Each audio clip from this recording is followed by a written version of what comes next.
మంత్రి కొండా సురేఖ గారు ఉన్నారు మేడం. పార్లమెంటు ఏమంటారు మేడం?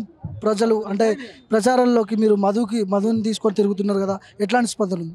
ప్రజల్లో మంచి స్పందన ఉంది. ఒక మెదక్ నియోజకవర్గంలోనే కాదు, తెలంగాణ రాష్ట్రం మొత్తం మీద కూడా ఆ, ప్రభుత్వం మీద, కేంద్ర ప్రభుత్వం మీద వ్యతిరేకత బాగా ఉంది. ఇప్పటికే నార్త్ సైడ్ బీజేపీకి వ్యతిరేకంగా పోలింగ్ జరిగిందనేది ప్రజలందరికీ కూడా తెలిసిపోయింది. ఇప్పుడు వాళ్ళు ప్రత్యేకంగా సౌత్ ఇండియా మీద దృష్టి పెట్టి తెలంగాణ మీద ప్రత్యేక దృష్టి పెడతా ఉన్నారు, మెజారిటీ సీట్లు గెలవాలని. ఈరోజు టీఆర్ఎస్ కూడా వాళ్ళతో కుమ్ముక్కై వాళ్ళ ఓటు బ్యాంకును బీజేపీకి మరల్చి వాళ్ళని గెలిపించే ప్రయత్నం చేస్తూ ఉన్నారు. ఎందుకంటే రేపు బిడ్డను విడిపించుకోవడం కానీ, వాళ్ళ మీద మళ్ళీ కేసులు పెట్టకుండా ఉండడం కానీ, ఒకవేళ అధికారం వస్తే. కాబట్టి వాళ్ళ ఆశలన్నీ అడి ఆశలే. ఇప్పుడు కాంగ్రెస్ పార్టీ ప్రభుత్వం ఫామ్ చేస్తుంది, ఇండియా ఫామ్ చేస్తుంది. ప్రధానమంత్రి ఎవరనేది తర్వాత విషయం, కానీ ఇండియా అలయన్స్లో మాత్రం కంపల్సరీ గవర్నమెంట్ అయితే వస్తుంది. ప్రజల్లో ఒక మంచి థాట్ ఉంది. ఎందుకనంటే ఇందిరమ్మ రాజ్యం రావాలి, నిరుపేదలకు న్యాయం జరగాలంటే కాంగ్రెస్ పార్టీ అధికారంలో ఉండాలి. ఈ 9.5 సంవత్సరాల కాలంలో తెలంగాణలో కానీ మొత్తం కేంద్ర ప్రభుత్వం నుంచి కానీ నిరుపేదలకు ఎటువంటి న్యాయం జరగలేదు, ఉద్యోగాలు రాలేదు, ఇళ్ళు రాలేదు, నిరుపేదలు పెరిగిపోయినారు తప్పితే జరగలేదు. ఇవన్నీ కూడా వాళ్ళ నోటీసులో ఉన్నాయి. స్వచ్ఛందంగా ప్రజలు ఆలోచించి కాంగ్రెస్ పార్టీకే ఓటేయడానికి సిద్ధంగా. 15 ఆగస్టు లోపు ముఖ్యమంత్రి రేవంత్ రెడ్డి రైతు రుణమాఫీ చేస్తాడు. హరీష్ రావు గన్ పార్క్ దగ్గరకు వచ్చిండి, అలా రుణమాఫీ చేస్తే రాజీనామా చేస్తాను, రాజీనామా లెటర్ తీసుకొచ్చిండు. నిజంగానే కట్టుబడి ఉన్నారా? రైతు రుణమాఫీ సాధ్యమవుతుందా ఇప్పుడున్న పరిస్థితుల్లో? ఆయన ముందే ఎందుకు వచ్చిండో నాకు అర్థమైతే లేదు. మరి ఆయనకు అంత నమ్మకం ఎందుకు కలిగిందో మేము అంత నమ్మకంగా చెప్పినాము.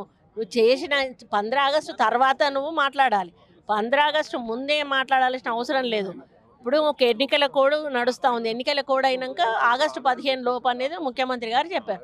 ఆగస్టు 15 లోపు ముఖ్యమంత్రి గారు చెయ్యకపోతే అప్పుడు నువ్వు ఎదురు మాట్లాడాలి, ఏది కౌంటర్ మాట్లాడాలి.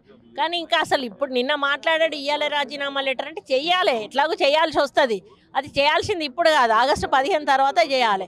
ఖచ్చితంగా రేవంత్ రెడ్డి గారు రుణమాఫీ చేస్తారు. హరీష్ రావు గారు రాజీనామా లెటరు ఏకవాక్య అంటే దానికి ఫార్మేట్లో ఇవ్వాలి, ఫార్మేట్లో ఇచ్చి స్పీకర్ దగ్గర ఇచ్చి రాజీనామా ఆమోదింపజేసుకోవాలి. 6 గ్యారంటీలు కూడా ఆగస్టు 15 లోపు చేసే అవకాశం ఉందా? 6 గ్యారంటీలలో అంటే కొన్ని అంటే రూల్స్ ఫ్రేమ్ చేయాల్సి ఉంటుంది. 2500 దానికి ఎవరెవరికి ఇవ్వాలి, ఎట్లాంటి వాళ్ళకి ఇవ్వాలి అనేది కొన్ని అవి ఉంటాయి. కాబట్టి అవి కొంచెం టైం తీసుకుంటాయి. ఎట్లయినా చేయాల్సిందే. అది మరి ఆగస్టు 15 లోపు అనేది కూడా నేను చెప్పలేను. ముఖ్యమంత్రి గారు పాలసీ నిర్ణయం కాబట్టి విధి విధానాలు రూపొందించిన తర్వాత ఆ గ్యారంటీలను కూడా స్టార్ట్ చేయడం జరుగుతుంది. హరీష్ రావు అడ్డాలో ఉన్నారు, మీరు ఓటు బ్యాంకును ఎట్లా డైవర్ట్ చేసుకుంటారు కాంగ్రెస్ పార్టీ వైపు? హరీష్ రావు గారి దగ్గర మెజారిటీ మాకు రాబోతా ఉంది. ఇక్కడ ప్రజల్లో చాలా వ్యతిరేకత ఉంది. టీఆర్ఎస్ ప్రభుత్వం ఉన్నప్పుడు కానీ ఇంకా ఇక్కడ ఉన్నటువంటి శాసనసభ్యులు కూడా హరీష్ రావు మంత్రిగా ఉన్నారు. అంటే చాలామంది చెప్పేది ఏంటంటే మేము ఇబ్బందులు పడ్డాము, మమ్మల్ని ఇబ్బందులు పెట్టారు టీఆర్ఎస్ పార్టీ అధికారంలో ఉన్నప్పుడు, కాబట్టి మేము టీఆర్ఎస్ను ఎన్నుకోమనేటువంటి మాట చెప్తున్నారు. అది మాకు ప్రాఫిట్, మాకు లాభం జరుగుతుంది దానివల్ల. ఆ వ్యతిరేక ఓటు మాకు 100% మాకు వస్తుంది.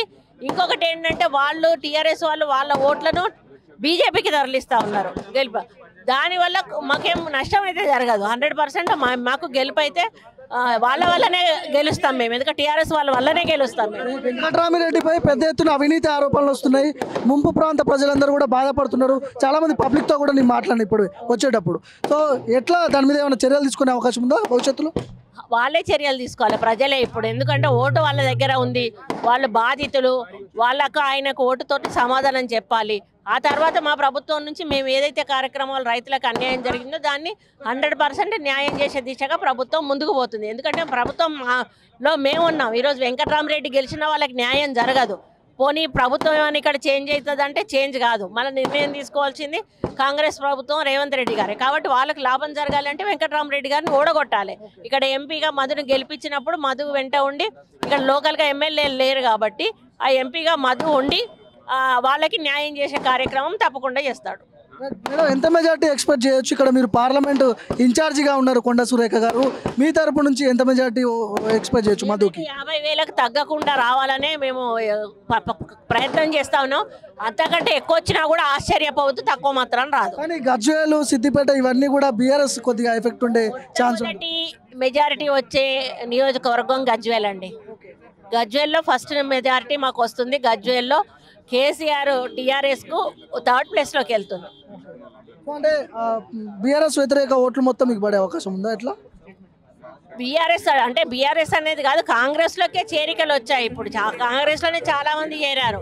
కాంగ్రెస్ పెద్ద పెద్ద లీడర్లు వచ్చారు, ఆస్పిరెంట్లు వచ్చారు, ఎమ్మెల్యేలు సిట్టింగ్ అంటే ఓడిపోయి సిట్టింగ్ ఎమ్మెల్యేలు వచ్చారు. ఇటువంటి వాళ్ళందరూ కూడా వాళ్ళ క్యాడర్ వస్తుంది. వాళ్ళ క్యాడర్తో పాటు ఆటోమేటిక్గా మాకు ఓటు బ్యాంకు పెరుగుతుంది. అది ఒకటి ఉన్న టీఆర్ఎస్లో ఈరోజు ఎవరు కూడా ఉండడానికి ఇష్టపడతలేరు. ఎందుకంటే అది విచ్ఛిన్నం అయిపోయింది మొత్తం. అక్కడ ఉన్న భవిష్యత్తు ఉండదు మాకు. కాబట్టి కాంగ్రెస్ పార్టీలోకి వచ్చానా లాస్ట్ ఓటు వేసేటప్పుడు మేము కాంగ్రెస్ పార్టీలో ఉంటే మాకు గుర్తింపు వస్తుంది, రేపు ఏమైనా పనులు చేసుకోవచ్చు. అటువంటి ఉద్దేశంతో చాలా మంది కాంగ్రెస్ పార్టీ వైపే చూస్తాం. మెజార్టీ సీట్లు 12 సాధిస్తామంటారు బీజేపీ వాళ్ళు. మళ్ళీ మోడీనే అధికారంలోకి వస్తాడు, ఇవన్నీ మాట్లాడుతున్నారు. చాలా కష్టం అండి మోడీ అధికారంలోకి రావడం కల్లో. ఇండియా అలయన్స్ 100% అధికారంలోకి వస్తుంది. 12 సీట్లు వాళ్ళు అంటున్నారు, 15 సీట్లు మేము అంటున్నాం మాకు వస్తాయని. మిషన్ 15 కార్యక్రమాన్ని పెట్టుకున్నాము. 15 సీట్లు గెలిపించుకోవడమే మా లక్ష్యం. అందులో మెదక్ సీట్ అనేది కూడా ఒకటి ఉండబోతా ఉంది.